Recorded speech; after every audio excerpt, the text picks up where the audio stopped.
To know the happenings in the maritime sector, join us on the program Maritime Frontiers on VOP TV as we discuss key areas in the maritime sector from aquaculture, maritime transportation, maritime labor regulation, oil and gas exploration, ferry and passenger insurance, marine pollution and prevention, port operations, and lots more. Join me on Sundays every 2 p.m. to 3 p.m. on Voice of the People TV. Maritime Frontiers, exploring Nigeria's blue economy.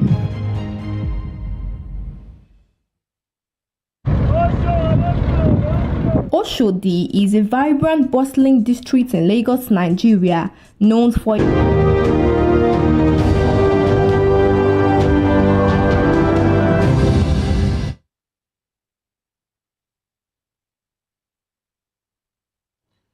Good evening, Nigeria. Welcome to the Issues on Voice of the People TV, the program that dares to ask the questions others won't. I am your host, Jerry Alpelion, and tonight we are going straight into the eye of the storm. First, a political earthquake is brewing. Former Vice President Atiku Abubakar and Labour Party's Peter Obi have begun what many thought impossible: a coalition to challenge President Bola Tinubu in 2027. They are uniting under the African Democratic Congress, a move that could rewrite the political map of Nigeria. But can this alliance hold, or is it destined to collapse under the weight of old ambitions and new power plays? Then, from politics to bloodshed, where in the courtroom, the Eastern Security Network is back in the headlines. A key witness declares it's illegal, unlike Amotekun, raising tough questions about who defines legitimate security in this country. Is this about law and order, or a targeted crackdown on regional self-defense? And in Benue State, the nightmare continues. 7 farmers slaughtered in fresh attacks by suspected herdsmen in Agatu local government area. Entire communities are under siege, livelihoods destroyed, and still no clear answers from those in power. Tonight, we have assembled a team of sharp, uncompromising expert analysts to break it all down. No spin, no filter, just the raw truth.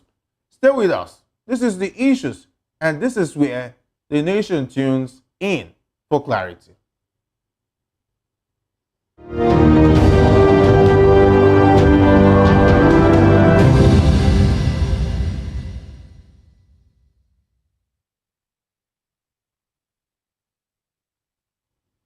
Welcome back.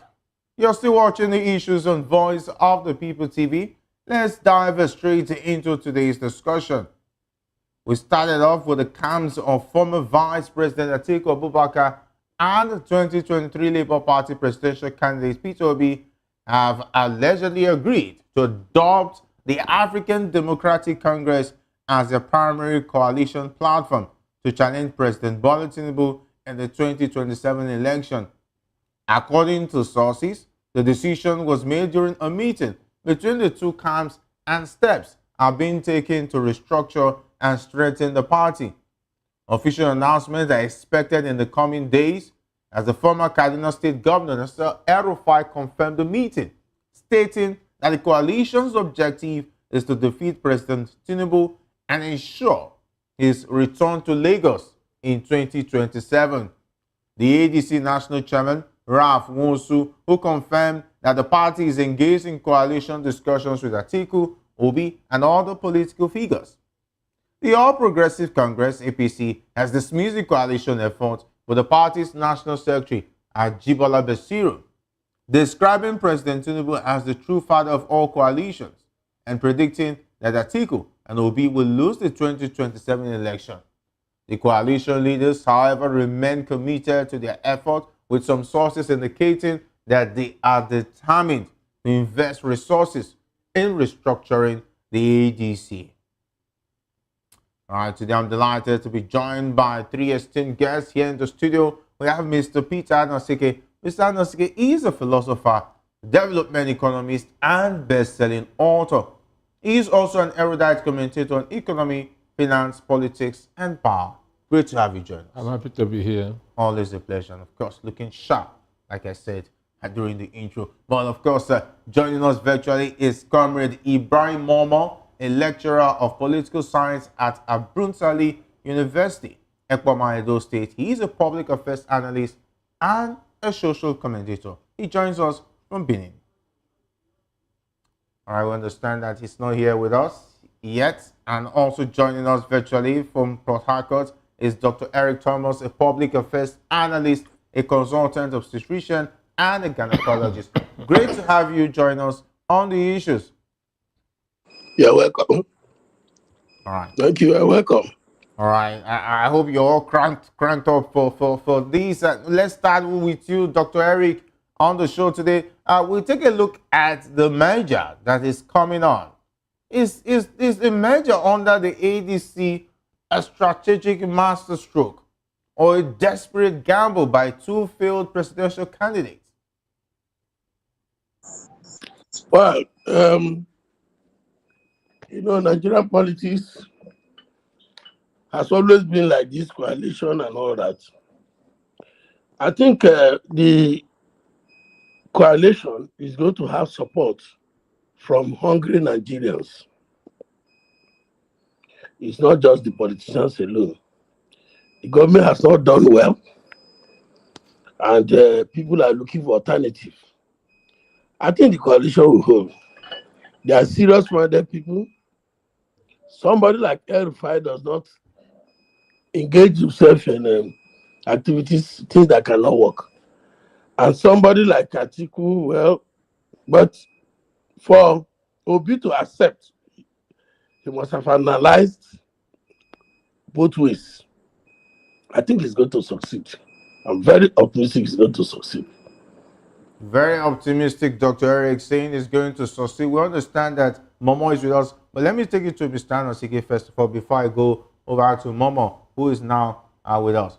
Mr. Adc'S, what do you think about the purported merger? You spoke about this sometime in the past. I would have said maybe you've developed the habit of being a prophet, but definitely we know you're a great philosopher and, of course, a good author, a great one at that. But taking a look at this situation from the way you've analyzed it, analyzing the situation, do you think this is desperation on the part of two express or presidential candidates in the last election coming together, or do you think it's a masterstroke? Well, for me, I don't see if it's desperation. It is desperation to rescue the country. Okay. If it's desperation, it is desperation to rescue the country because Nigeria is headed in the wrong direction since 2015. So I told you many months ago that there will be a coalition. Yes. Understand? So, and the only way to defeat Tinubu is a coalition that's coming together of different political parties. It's not really that Tinubu is a strong candidate. It's not really that APC is a strong party. But because we have a compromise and a complicit electoral system, we have a corrupt, compromise and complicit judiciary. So the only way they can be defeated is a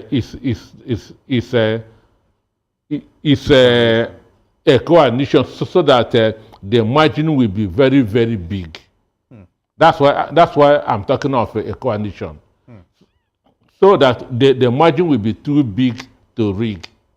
So it's not that Tinubu is a strong candidate, no. But when these people come and divide their votes, a difference of 1,500,000, it will be easy to manipulate. So that's why I'm saying that Nigeria needs a coalition, so that the margin in the votes will be too big that even if it's a Sheyi Tinubu that becomes the next chairman tomorrow, nothing will happen. Because if we have a difference of 5 million, even Onuremi Tinubu cannot manipulate it. So that's why I'm interested in a coalition. So whether it's going Do you think this is the answer? so whether it's going to be ADC or whatever, as a politician, you don't declare everything in the open. Understand me? You don't declare everything in the open, and you don't put all your eggs in one basket, knowing that you are dealing with a fox as the president of the country. All right. Let me go to Ibrahim Momo, who I understand is now virtually with us, all the way from Benin. Good evening. You're welcome to the issues. Good evening. Thanks for having me. All right. We're just talking about the purported coalition that is coming on. And there are already reports and from sources that Atiku and Obi are planning towards a coalition.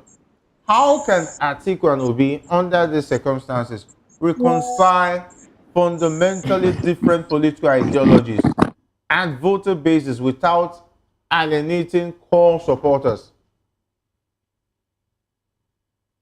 The premise about fundamentally different political ideologies, I think is a bit faulty. There's nothing fundamentally different from the, let's assume both Atiku and Obi have an ideology, there's nothing fundamentally different in the way these individuals think. I say that because the character of these politicians show that there are people who are not ideological in the strictest sense or in the political sense. There are people who have moved across political parties. Obi has moved from ABGA as governor to vice presidential candidate in PDP to presidential candidate or presidential aspirant in PDP to presidential candidate in Labour, and today we're talking of the ADC. Ditto for Atiku. Atiku has moved between the PDP, the ACN, the PDP, the APC, the PDP.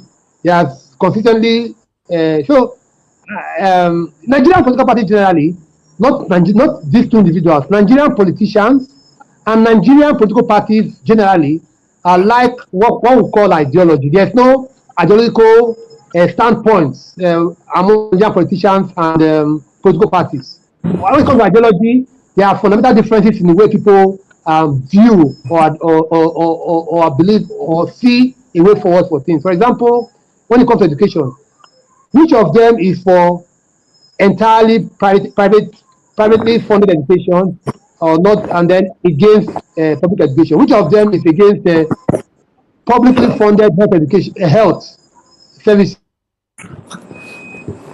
publicly funded? And then you see that the Trump administration is rolling back on that. So the question is, the point I'm making therefore is that when it comes to ideology, I don't see any fundamental difference. So it will be easy for both of them to come together. Not just both of them, other opposition figures, whether it is an Rufai on the other flank there, a Rahul Faregbesola at yet another flank, and then pockets of household names across the country. So I think it's just to answer the question directly. I think it's possible, very possible for them to come together. But the other element of your question has to do with how they can, if a measure works, how they can effectively unseat the sitting president. That is, for me, an Herculean task, with all due respect. Bola Ahmed Tinubu, even without the support of the ruling elite, as it were, the Buhari supporter, as it were, he didn't really get the. If you recall, in 2015 and 2019, when you count the votes from the Northwest, Kanu, Kaduna, Katsina, and then maybe Kebbi, you are talking already 5 million votes.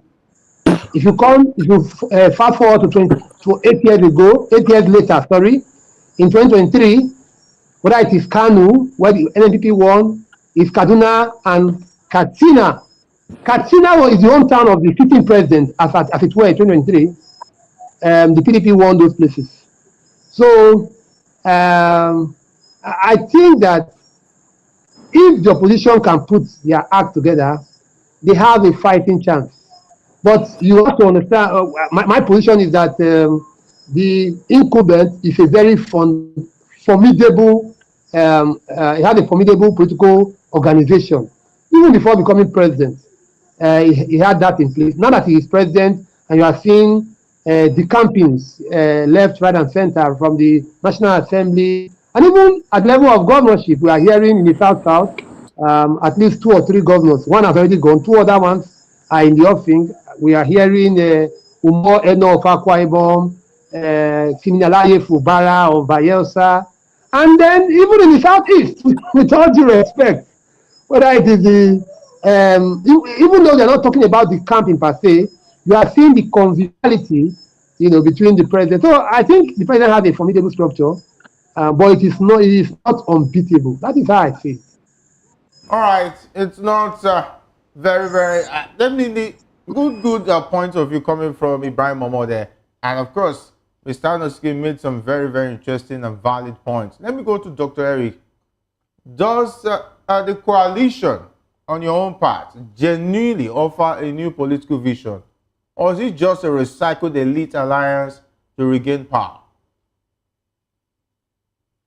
Can I hear you again? Yes, I was saying that this coalition, taking a look at it, does this coalition genuinely offer a new political vision, or is this just another recycled elite alliance just to regain power? Well, from your question, I'll go straight to it. It's a very simple question. If I was told, if I heard that Obi declined to be part of them, then I would say that the thing is not going to work. The coalition is not for the betterment of Nigerians. But for Obi to be there, I can tell you that it's going to be better than what we have on ground now. If you look at Atiku's pedigree, he has never been a man who never liked the masses. At his own time, when he was a vice president, I remember that President Obasanjo gave him some economic space, and he actually did justice to it. And one thing I would like us to put in mind, you see, the northern, I'm not being biased in terms of ethnicity here. Generally, the northern presidents, they have more source force for the masses than the southern. You can say that in Tinubu's case, he does not even know whether, he doesn't care whether there are lower class or middle class. The man is just looking at the elite and himself. The coalition, if they come together as they have seen, they will correct many things, and it's going to be for the masses. So there is anything that is not Tinubu today.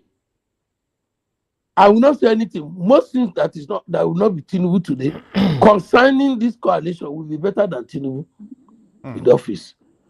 It is when you see a leader that doesn't bother about, he doesn't talk about helping people, helping the masses. They will give a few bags of rice to people. Is that what the people need? The economic policy is zero. You keep taxing the poor and enriching yourselves. You are telling us that we should tighten our belt, but you are buying aircraft. You are buying this, busy using money to bribe people. All these people that you see, they say they are the camping and all that. It's not just like that. Now, recently we hear that he has just returned the Adc'S, the former first lady's Adc'S that they seized, that he worked hand in hand with Buhari to seize, that they have returned it to her. What do you think he's doing? He's using it to entice them. to entice the South. Is that the kind of politics we have? What is the major policy that this government has done to help the people? Everything you hear is propaganda. They will tell you that IMF, they have paid off everything in IMF. But meanwhile, the same IMF is telling us that we are the worst in the poverty line. Yes. So this people, and let me tell us that there is no, once there are these coalitions, they come together, Tinubu is going to be defeated hands down by 12 noon on that day of election. He is gone. And of course, you can know that there's no room for rigging. Kwakwaso has won, Rufai had won, that there will be no room for rigging. So everybody will start thinking, the man is going. Because the only thing that can save him now, which is late, is to start making policies that will help. How? Electricity tariff is up, communication is up. You go to the market, 100,000 today is like 5,000 of yesterday. So how do you think that kind of man will win election? Let everybody be decamping. These governors, they will go empty. When the masses begin to move, this will fall back. Because the decamping they're going is not even organic. It's threatening them, if you don't decamp, we are going to, you're not going to have a second term. I can hear the Akwa Ibom man. I just read it somewhere. He's sending the warning that if you don't follow me, get out. So they will follow CBC, but when the coalition comes, they will all move. Are they going to, is it not going to be a secret ballot? And the issue of trying to get, what do they call, get people to INEC and all that, whoever is INEC, once the people are ready, INEC will not do anything. Even the Supreme Court of Judges can only do what they do when they know that people are not talking. Look at what happened in Kenya. If you give a wrong judgment, people will enter streets. You will change it. So let us not worry. This coalition is going to defeat this government hands down by 12 noon. All right, very interesting. Of course, calculation coming from Dr. Eric. Mr. Noski, I don't know whether you agree with Dr. Eric on this. Let's point out, fine, it's good to talk about coalition. What will be the challenges of this coalition going into the election? Because yes, talking about picking the right candidate. That's not even the main problem. The main problem is infiltrators, saboteurs, coming to do in the coalition what they are doing in PDP and in other parties, in LP. So my friend in Delta, in Port Harcourt, in Benin, okay, talked about governors in the southeast, the campaign too. I want him to know, at least for me, I have been publicity secretary of Ohaneze Ndigbo Southwest as a whole for 7 years. So I can comfortably say I understand the mentality of an average Igbo man. The governors have no control of anybody. Understand me? We are Republicans by nature. Igbos can comfortably tell anybody, go to hell. So the governors are not controlling anybody. Understand? So Nudo just want to make sure that he will not have the Edo experience. That's why he said that Abga will endorse, that Tinubu will be the presidential candidate of Abga in 2027. His own election is in November 8th. He don't want what happened to Egadondo in Edo to happen to him. So he said that out of panic. Let me just make this man happy so that they will not come and capture Anambra State. He knows that he doesn't have the capacity to mobilize up to 10% of Anambarians to vote for Tinubu. He cannot do it. Who is he feeding? Understand me? Who is he feeding?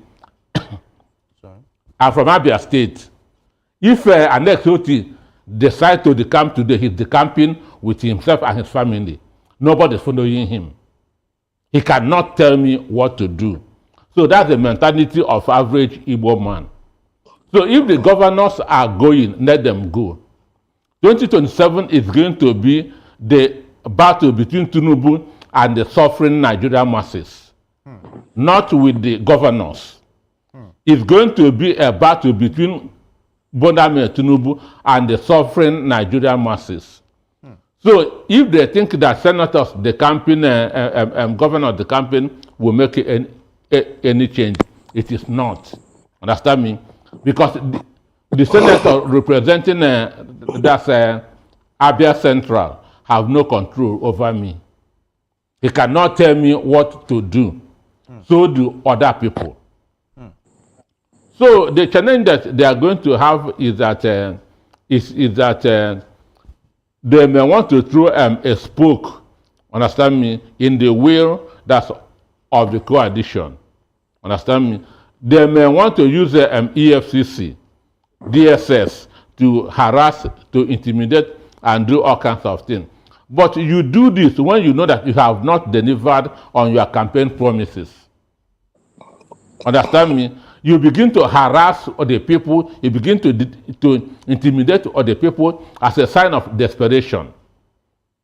If you believe that your scorecard is good, that you have done well, you don't need to use the security agencies on anybody. Understand me? But Tinubu's 2 years is zero. Understand me? And election is an appraisal. Nobody can appraise Tinubu and give Tinubu 25%. So what is he going to run on? Going to run on the mistake that he and his party made. That is going to correct the same mistake that he and his party made and expect us to agree with him. If this coalition stands, Tinubu is returning to Ikoyi. Let's take a look at the candidates. If this coalition decides to pick a candidate, is it going to create an issue, for instance, if Peter Obi leads this coalition? Would Atiku be willing to support Peter Obi, for instance, running as the presidential candidate of this coalition? One, I'm among I don't know what's happening in the coalition. I don't know, excuse me, okay. the mindset of those in the coalition.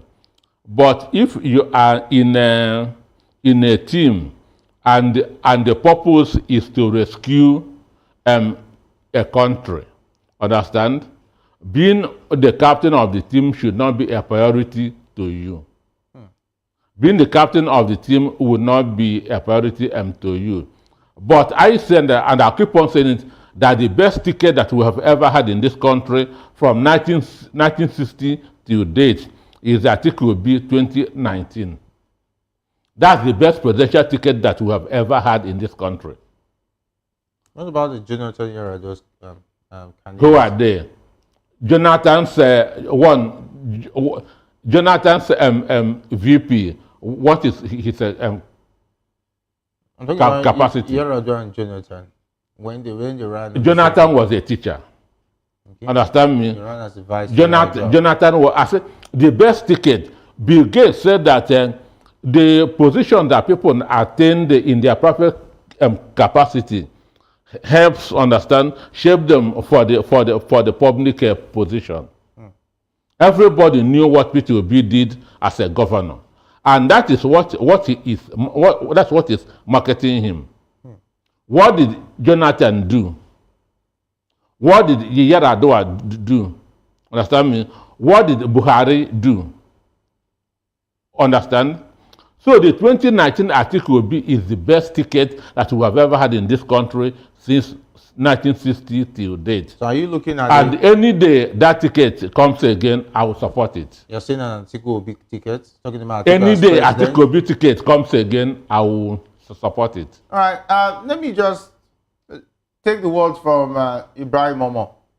A ticket that shows Peter Obi as president and whoever as vice president, or an Atiku, Peter Obi, like Mr. Nosike is already proposing. I'm not proposing, I'm saying my mind. Okay, he is saying his mind. Of course, it's also a proposal if you want to look at it.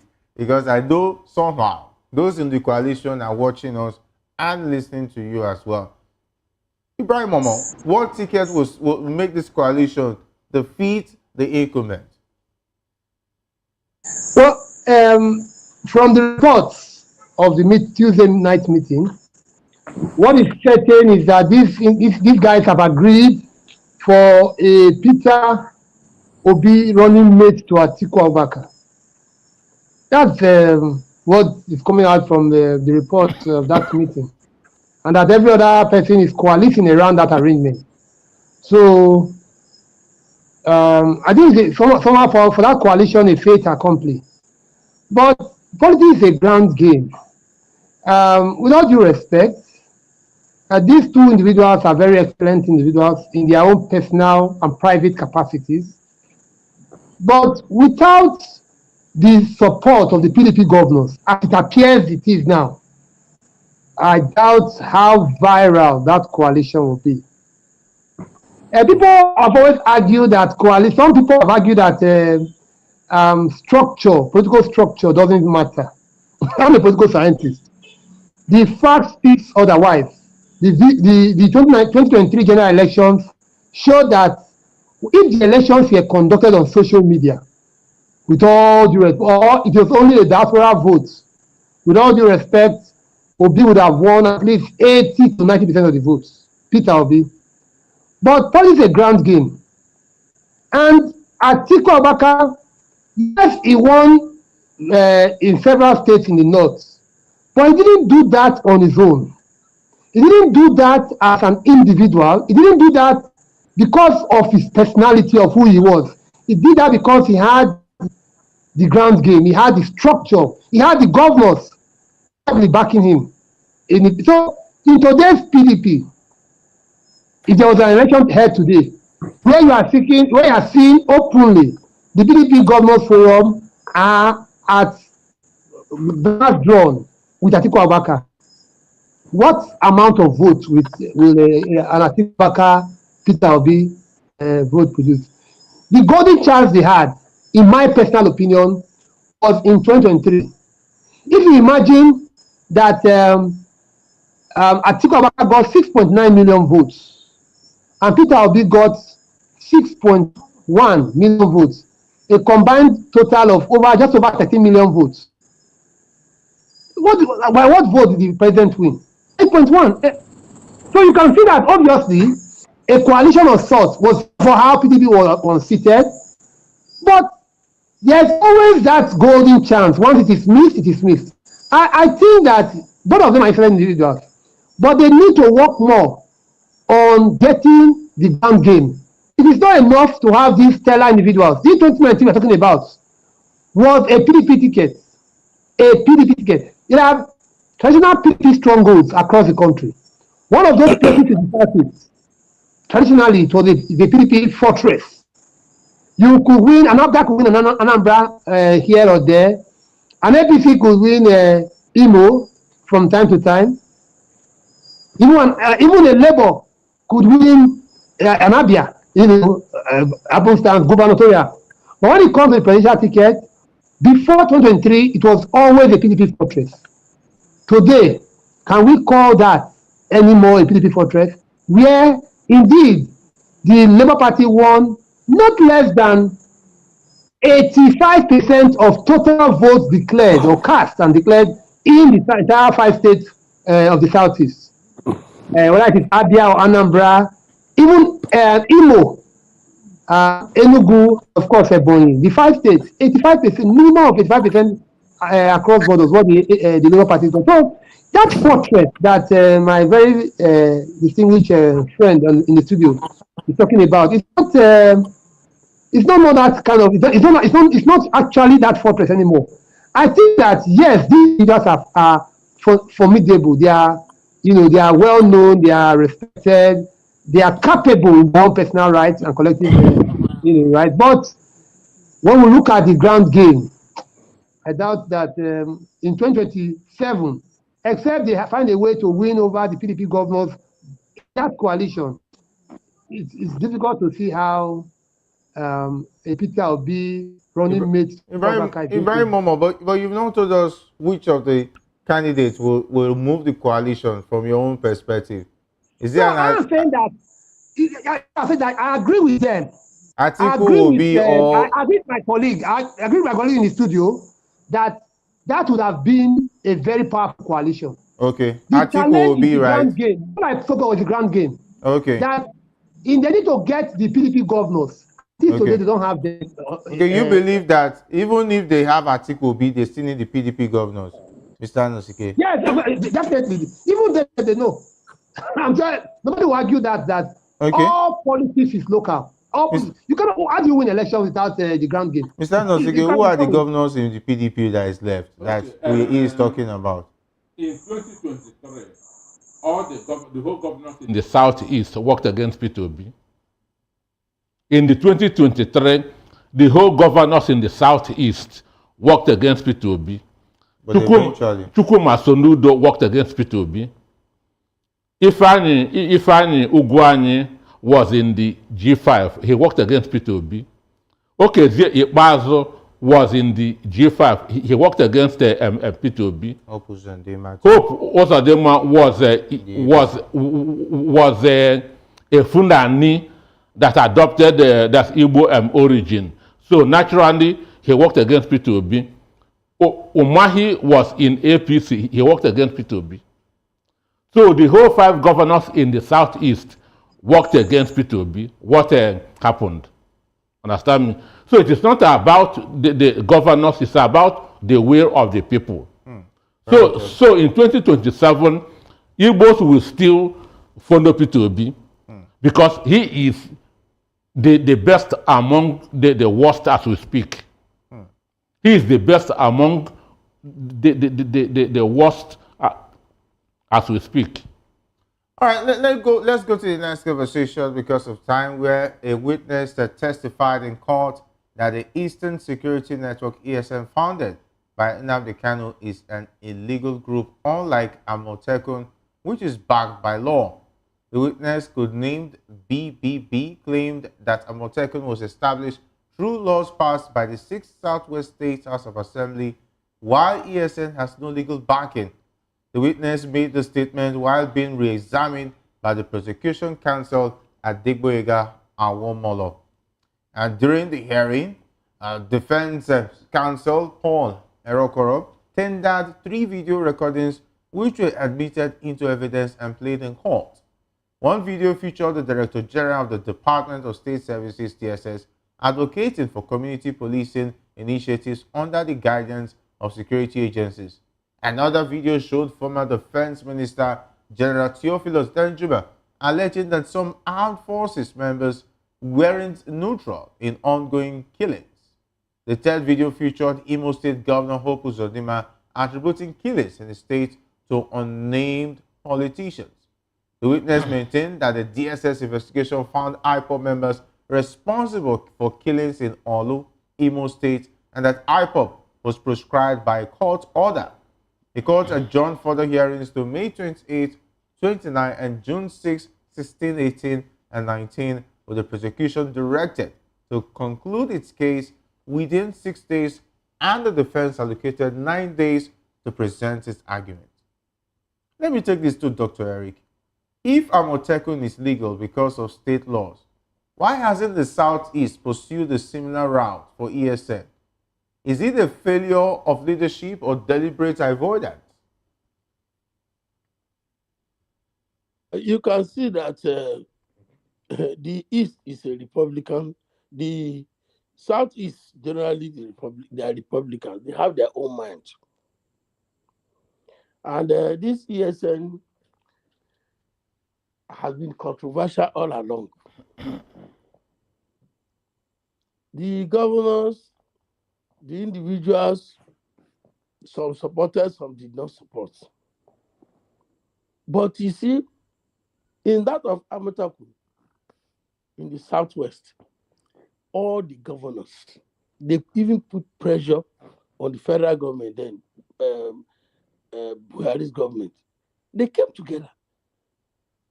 The opinion leaders, everybody, they spoke in one voice. And it was just obvious that in a situation like that, the authority will listen. But in the ESN, the story was different. Somebody is saying one, the other one is saying the other one. And it has always been the characteristics of people of that zone. I'm not surprised that I'm not even going to doubt the witness who said that this is legal, the other one is illegal. And obviously, we've not even heard that the ESN has been legalized, like we heard of that of Amutaba. I'm talking they're working, they're still there. But ESN, nothing.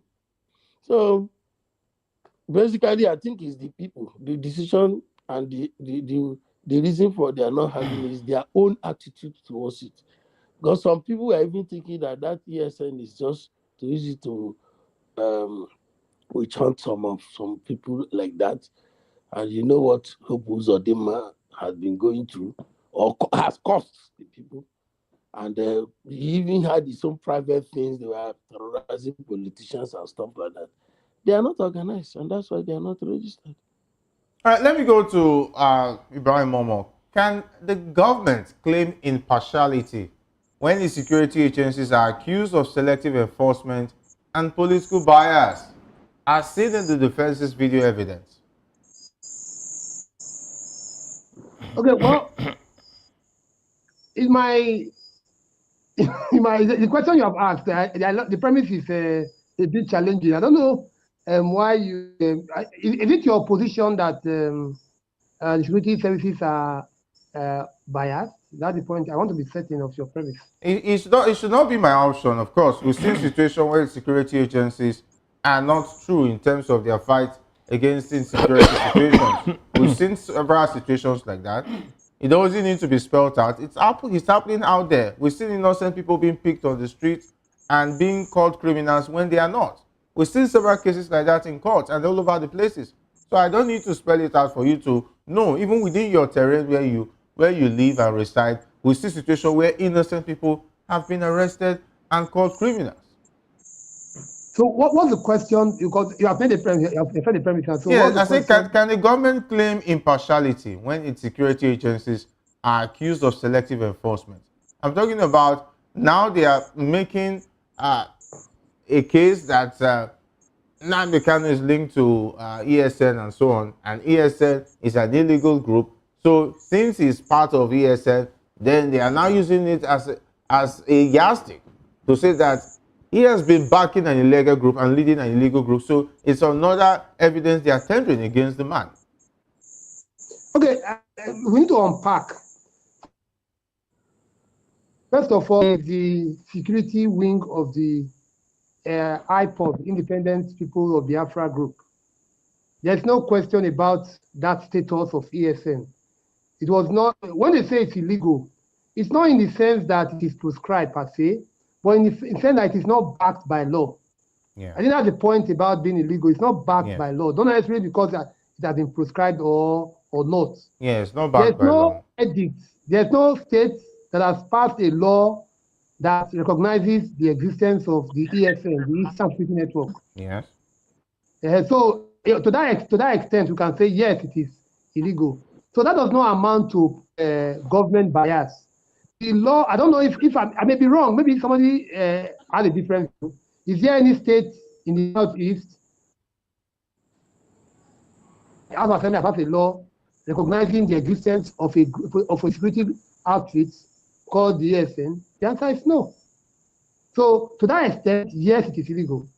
But like you have even pointed out in your intro to this segment, and of course the first speaker on this particular issue I've spoken to, that is different from what you see with the Amotekun, where each of the entire 6 states of the Southwest has passed, as Assembly has passed the law,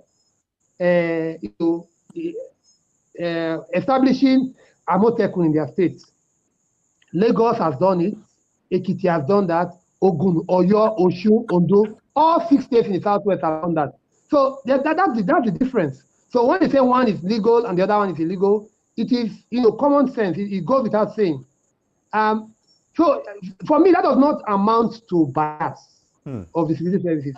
You made the point because I think the fact that you made the point about the fact that sometimes we have security services, security forces who tend to act illegally in terms of arresting innocent individuals,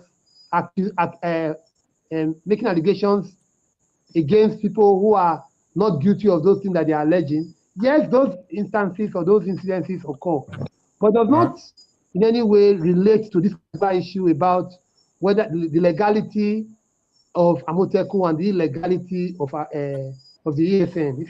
That's All right, let me go to Mr. Anoske. Is the labeling of IPOB and ESN as terrorist group genuinely about security? Or is it a tactic to suppress dissent, for instance, from regions like the Southeast and self-determination movement? My friend in Benin said that ESN is the security arm of IPOB. Is there any document to show it? I don't know about that. Understand me? So is there any document that they can tender in court to show that Nnamdi Kanu informed the ESN? I don't know about that.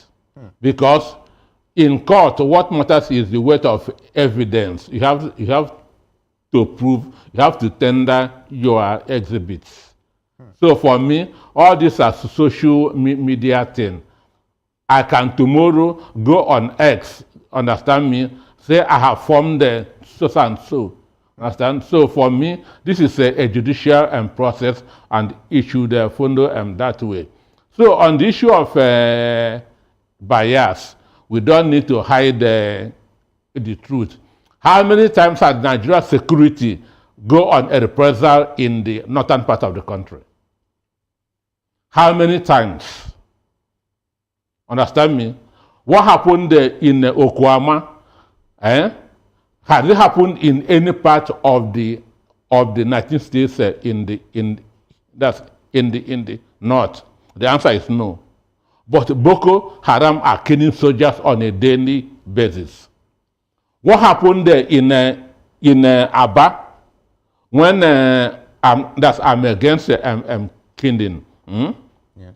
What happened in Aba when 6 soldiers were killed and they went on a rampage, ransacked every villages till today? Many youths are unaccounted for. Has it happened that's anywhere that's outside the southeast? What happened in Enugu, a reprisal of the Nigerian soldiers? Has it happened in any of the northern states? So saying that it is obvious that Nigeria security are anti-southeast. All right. Understand me? Okay. It is obvious. It is whoever said that he doesn't know is living in denial. All right, Understand me? The Nigeria security is very, very partial. All right, we're pressed for time. We would have loved to go on and on. I want to say big thanks to Dr. Eric and Mr. Ibrahim Momo for being a part of the show this evening. It's been a pleasure having you on the issues. Have a good night rest. All right. Thank you for having me. It's always a pleasure having you as well. Yeah, thank you for having me. And that's where we leave it tonight, Nigeria, from the shaking foundations of a political alliance to the cries from Agato and the legal storm surrounding the Eastern Security Network. The questions remain and the clock is ticking. All right, that's all we have for you on the issues this evening. I'm your host, Jerry Apelio, saying thanks for being a part of the show. Until we meet again for another beautiful edition of the issues. Stay safe.